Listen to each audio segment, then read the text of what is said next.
Since he was here about 6 months ago, was it that long? It doesn't seem like it. Richard Harris has made a new record album called I in the Membership of My Days, poems and songs by Richard. He has made 2 movies, one not released, the other entitled 99 and 44 100% Dead, which is just released now, and he has, despite many previous statements on this show, of never again taken a wife. Would you welcome Mr. Richard Harris?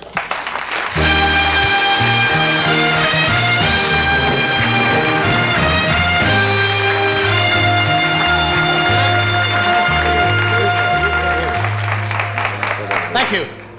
Hello, Fred. Richard. Hello, Jack. Yeah, that's Jack. You're even more sartorially elegant since you were married. The woman has gotten you out of those. You used dirty clothes and you jeans used to and- come on with striped T-shirts and sandals and look at you now. Well, I can afford a suit now because she's working. Good move.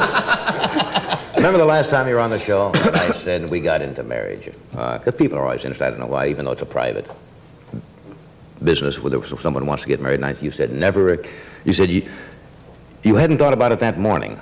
That's but by right. the time you'd gotten to the studio, you'd reconsidered it or something. And I said, well, what happened? Did you pick up a hitchhiker or something like that? Right. You reminded me of I remember.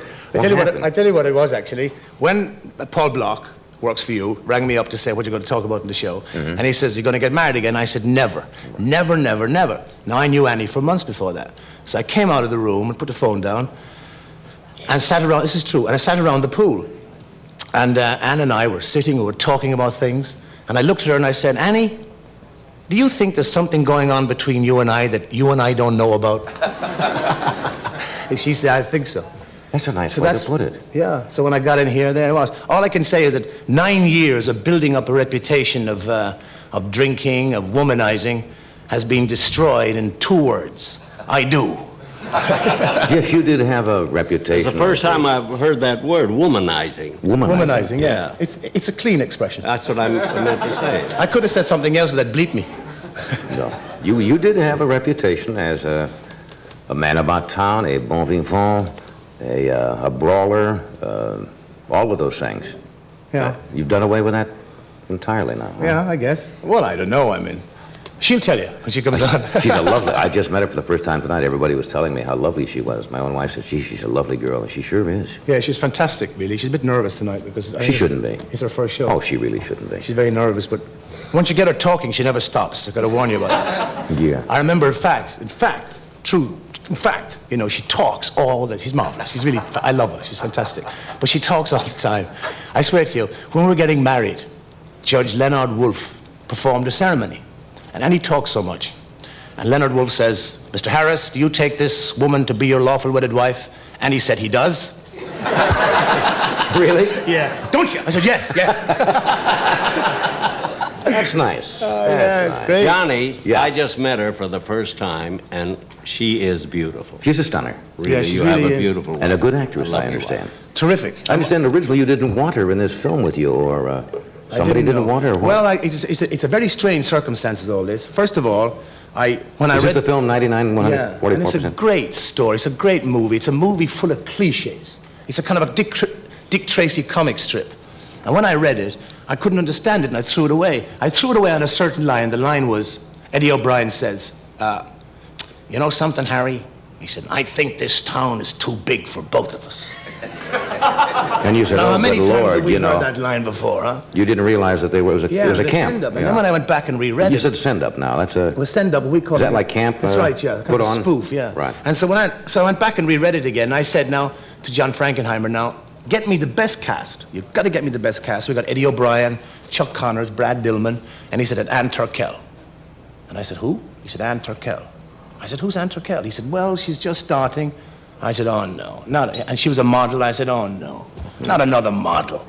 Oh, God, no. I mean, gee, this is ridiculous. You know, I said, if you want to wean your babies, wean them on somebody else, but not Richard Harris, right? So anyway, they said she did a stunning test, and she was brilliant in the test. I said, okay. Then I was in London, send me the test. They said, okay. Then they rang back the following day, the test was lost.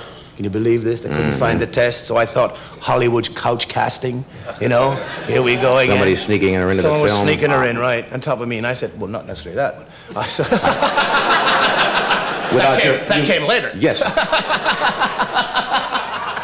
Sorry, Anne, if you're Certainly watching. hope so. So anyway, I finally got to California, and then there was a fantastic story. It broke on the English newspapers, and it said Richard Harris and Ann Turkel are going to meet for the first time on a flight from London over the pole to California today. They've never met, but sparks are going to fly because he doesn't want her in the movie and she wants to do it.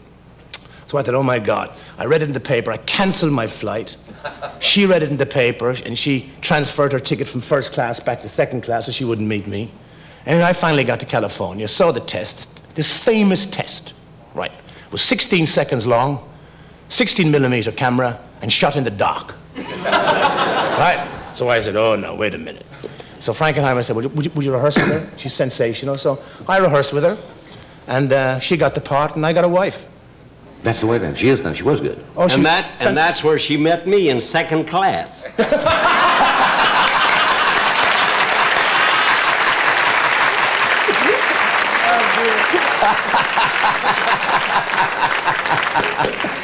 Anyway.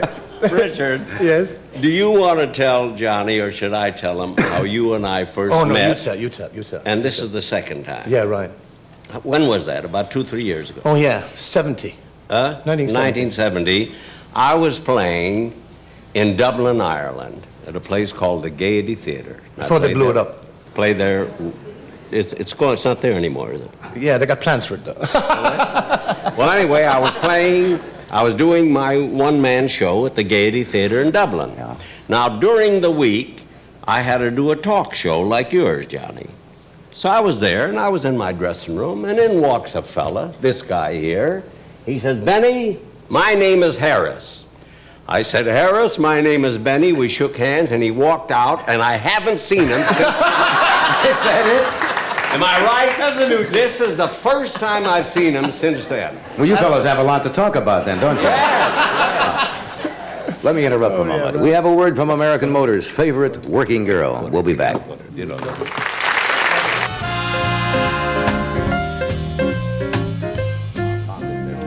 Richard, I know that the album "I in the Membership of My Days" is based on the book, the poems that you did. You did one on the show one night because you wrote a lot of them when you were 10, 11, 12 years old. Yeah, right. When you were a child, right? Is that mainly what this is it about? is. Well, Childhood recollections? Well, yeah, it is. It's a joyful. It's a joyful album. It's the book of poems and the album are the two things I'm sort of really most proud of. First of all, it's your own work published. It's poems and songs that I've written. Right. But to cap it all, the poetry is from 1939 to 1972, and it starts off with my going home, and I sing, slowly I wandered through scenes of my childhood. They bring back fond memories of happy days gone by. And out of that, happy days gone by, comes a poem written when I was 9. And I have my 9-year-old son read it. And That's charming. And I have them here. My 3 boys, and so they take it. Damien, Jared, and Jamie, right? Jamie. And then the next stage is when I get older, and the 13-year-old boy reads a 13-year-old poem, and then the 16-year-old boy reads a 16-year-old poem.